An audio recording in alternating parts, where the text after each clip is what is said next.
नमस्ते बच्चों। कक्षा 10 विषय गणित और प्रश्नावली है 12.3। इसके क्वेश्चन अपने हल करने हैं। तो देखो, पहला क्वेश्चन दे रखा है सत्य असत्य में। क्या कह रहा है पहले क्वेश्चन में? ये कि किसी जीवा के द्वारा वृत्त पर स्थित किसी भी दो बिंदुओं पे जो अंतित कोण है वो क्या होते हैं? बराबर होते हैं। तो देखो ये क्या कह रहा है पहला क्वेश्चन कि ये आपके पास सर्कल है, ये जीवा है।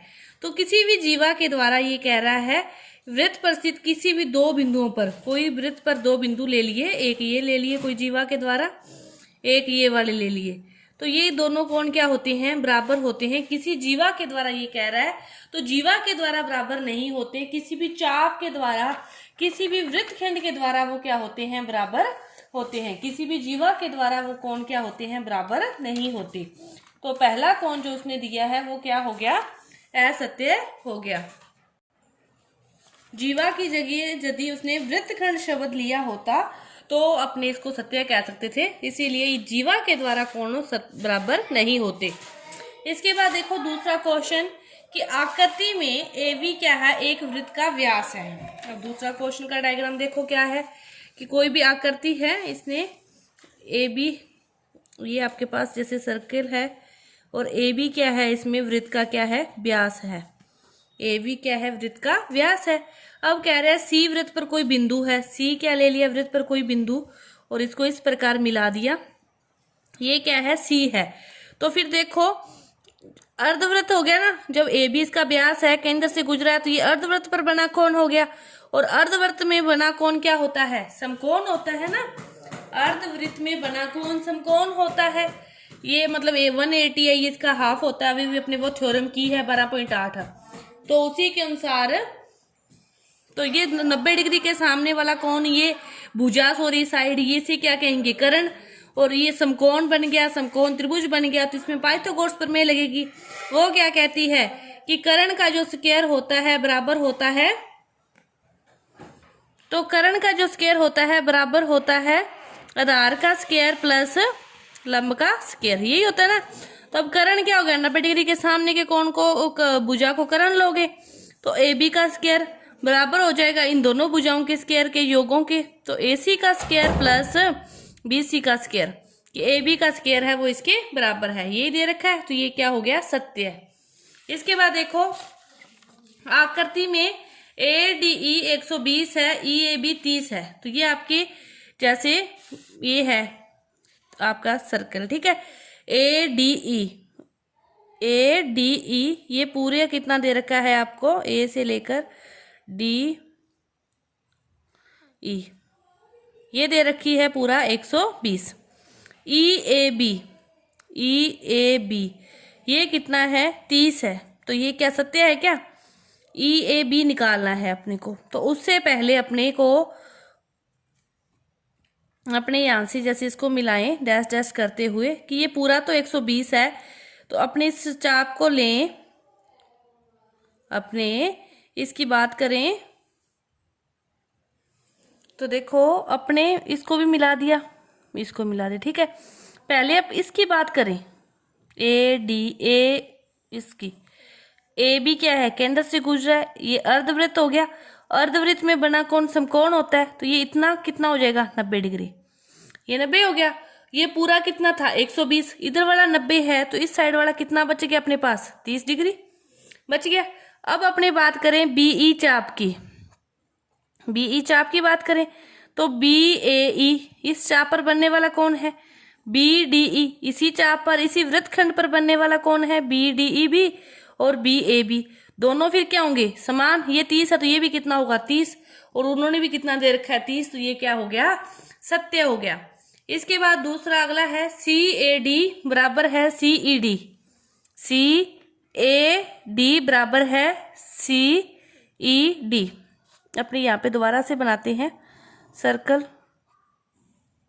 AB केंद्र से गुजरा है, यहाँ पे है C, यहाँ पे है D और यहाँ पे है E, ठीक है। CAD ये ले लिया। फिर वो कह रहा है CED,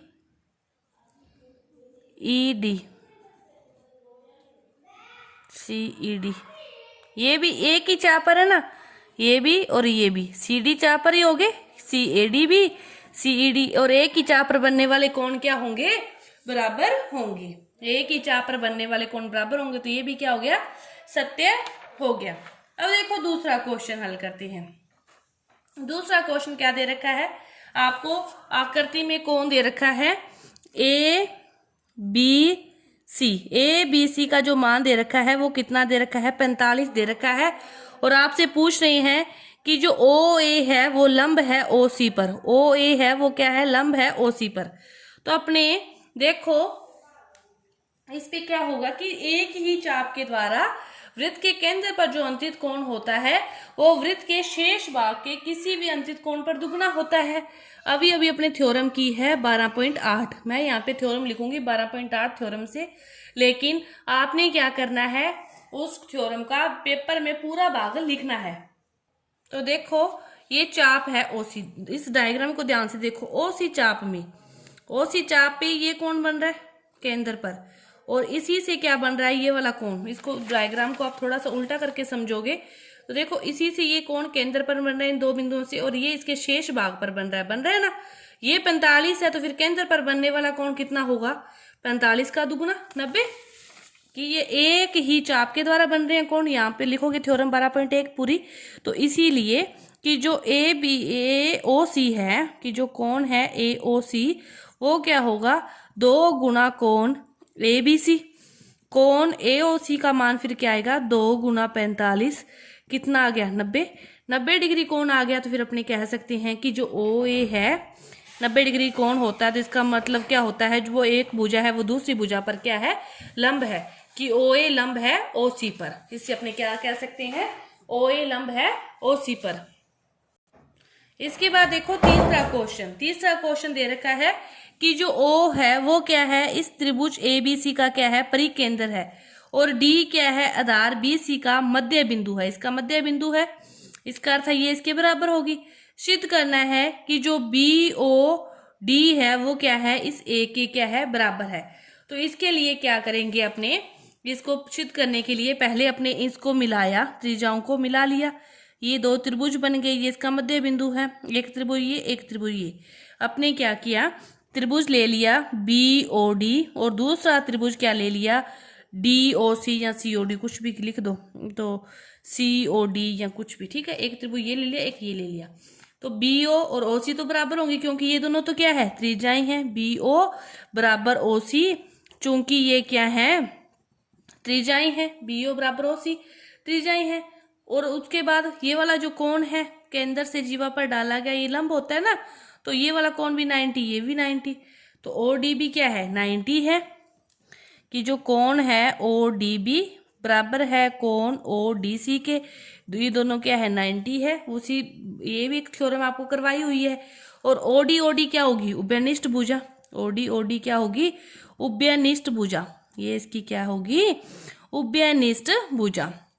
उभयनिष्ठ भुजा होगी, तो फिर ये दोनों त्रिभुज क्या होगे, सर्वांग हो गए। एक को दो, एक भुजा 2 होगी, एक कोण 90 डिग्री हो गया, तो RHS से ये दोनों क्या होंगे, सर्वांग सम होंगे। सर्वांग सम हो गए तो अपने क्या कह सकते हैं, जो त्रिभुज है OBD वो क्या है, सर्वांग सम है त्रिभुज COD के।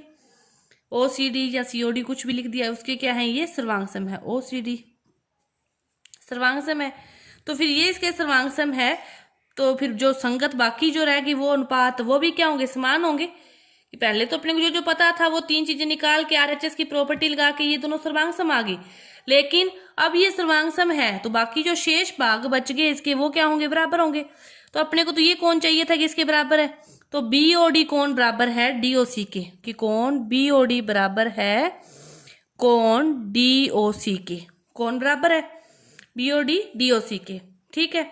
अब अपने इस पूरे कोण को, कोण BOC को क्या लिखते हैं, BOC को क्या लिखेंगे कि ये BOD प्लस कोण DOC, कि दोनों के योग के बराबर है। ये अपने को प्रूव करना है BOD, अपने BOD रख लिया, तो इसकी जगह भी अपने BOD रख सकते हैं इक्वेशन 1 से। तो इसको क्या लिख सकते हैं फिर, 2BOD इक्वेशन 1 से, इसकी जगह भी BOD रख लिया। अपनी जो थ्योरम है 12.8 वो क्या कहती है कि जो कोण है BOC BOC जो कोण है वो क्या होगा, 2 गुना कोण BAC। अब BOC की जगह अपनी क्या लिख सकते हैं, 2 गुना BOD बराबर 2 गुना कोण BAC को, इसने कोण A का है, अपने भी कोण A लिख दो, 2 से 2 कट गया, तो कोण BOD बराबर हो गया कोण A। यही अपने को क्या करना था, प्रूव करना था। पहले अपने त्रिभुज लिए, उनको सर्वांग समसिद्ध किया और बाकी का फिर आगे क्वेश्चन हल किया। तो ये आपका भाग जो 1 है ये पूरा हुआ। आगे के जो क्वेश्चन है वो अपने अगली वीडियो में करेंगे। धन्यवाद।